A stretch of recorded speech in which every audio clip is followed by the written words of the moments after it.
কিছুদিন আগে বাড়িতে এই আইসক্রিমটা বানিয়েছিলাম, তারপরে আমি ছবিটা স্ট্যাটাসে এবং ইউটিউবে পোস্ট করেছিলাম।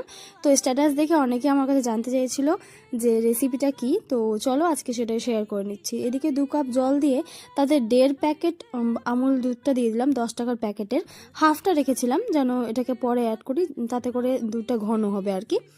তো তোমাদের কাছে নর্মাল দুধ থাকলে সেটাই দিও, আমার কাছে পাউডার দুধ ছিল তাই আমি সেটাই দিয়েছিলাম। আর তারপর কিছুটা পরিমাণ দুধ তুলে রেখেছিলাম একটা বাটিতে, তাতেই দিয়ে দিলাম 2 চামচ মতো কাস্টার্ড পাউডার। তারপর এটাকে ভালো করে মিক্স করে নিয়ে বাটিটা রেখে দিলাম সাইডে। আর এদিকে দুধটা ভালো করে ফুটে এলে তাতে দিলাম পরিমাণ মতো চিনি, 3-4 চামচ দিয়েছিলাম, তার বেশি দেইনি, কারণ এটা এমনিতে পাউডার দুধ একটু মিষ্টি হয় আর এটা আরও ঘন হবে পরে। আর বাকি যে পাউডার দুধটা রেখেছিলাম হাফ, সেটা ঢেলে দিলাম। তারপর কিছুক্ষণ পর ঢেলে দিলাম কাস্টার্ড মেশানো দুধটা।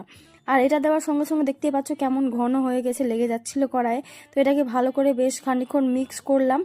এটা মিক্স করার পর যখন টেক্সচারটা ঠিক এরকম এলো, তারপর একটু নাড়াচাড়া করার পর এটাকে আমি নামিয়ে নিলাম। আর এটাকে ফ্রিজে 1 ঘন্টার জন্য রেখে দিতে হবে। তবে আমি মিস্টেক করেছিলাম, 3-4 ঘন্টা রাখার ফলে তাও আবার ডিপে এটা জমে গেছিলো। তারপর বের করে আবার গলালাম, দেখলাম কিছু হচ্ছে না, এটাকে আবার মিক্সি দিয়ে পেস্ট করে নিলাম ভালো করে। তো এবার একটা স্মুথ টাইপ হয়ে গেল। আর এদিকে আমি ক্রিম হুইপ করে রেখেছিলাম, তবে ক্রিমটা একটু কম হুইপ করতে হয়, এটা একদম কেকে দেওয়ার মতনই হয়ে গেছিলো। তো ক্রিম হুইপ করার পর তাতে আমি ওই কাস্টার্ড মেশানো দুধটা মিশিয়ে দিয়ে ব্যাটারটা তৈরি করে নিলাম। তারপর একটা পাত্রে ঢেলে নিতে হবে আর এটাকে ওভারনাইট রেখে দিতে হবে।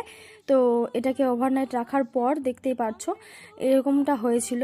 আর সত্যি খেতে ভালো হয়েছিল, তবে ক্রিমের পরিমাণটা একটু কম হলে আরও ভালো হতো। ক্রিমটা তোমরা চেষ্টা করবে একটু কম করেই দেওয়ার। তারপরে রাউন্ড করে এটাকে তোলার চেষ্টা করলাম, তারপর আর কি, তারপর সবাইকে দিলাম, আমি খেলাম। তো খেতে তো ভালোই লাগলো, তোমরাও ট্রাই করলে অবশ্যই জানিও কেমন লাগলো তোমাদের। টাটা, দেখা হচ্ছে নেক্সট কোনো একটা ভিডিওতে।